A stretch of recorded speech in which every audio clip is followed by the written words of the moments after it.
Mark, how have the markets factored in the Melenchon rise, and is enough risk being priced in here? The options market seems to suggest there's some. I think that the risk of Melenchon winning for markets is underpriced in the markets. I think it's happened so recently in his good performance in the debates.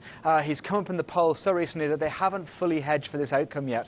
I do think that most likely this complacency, investors will get away with it. I do think there's a lot of hype about the French election, which is probably not justified. However, the chance of Melenchon winning is greater than people realise.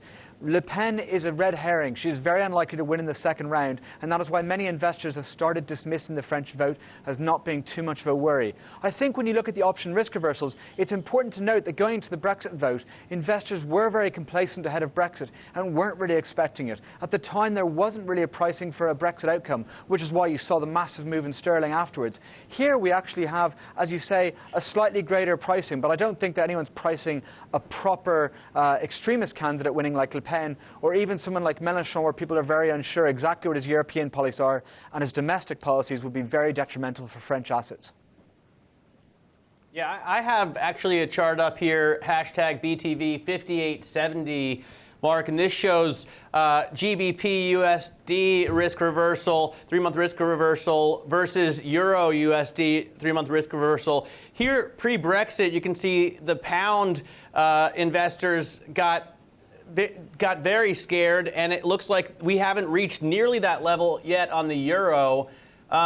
What do you think it's going to take? I mean, what would a Melenchon-Le Pen runoff do as far as this is concerned?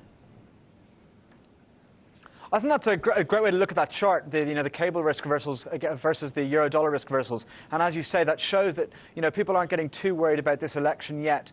I think a Melenchon-Le Pen outcome would be drastic, would be very detrimental for markets. I mean, there'd be a really, really extreme reaction. I do think it's important to note, though, that that really is a low probability event. And it's not too low probability. As it's underpriced, it's maybe a 25% chance. That's a finger in the air probability. I think, though, that investors may get away with this complacency, but if we get Melenchon-Le Pen, you'll see euro-dollar drop very hard on the open Monday morning, and you'll see assets across Europe react badly, and it will spread throughout all global assets. But don't expect that as the base case. Don't expect that as the base case.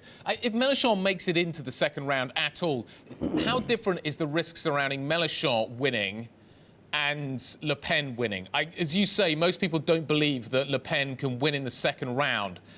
Is that the same for Melenchon? That's a great question. In fact, that's the crux of the issue. So Le Pen is very likely to get to the second round, but extremely unlikely to win that second round. It just doesn't seem like she has a potential expandable base to get that high to win that second round vote.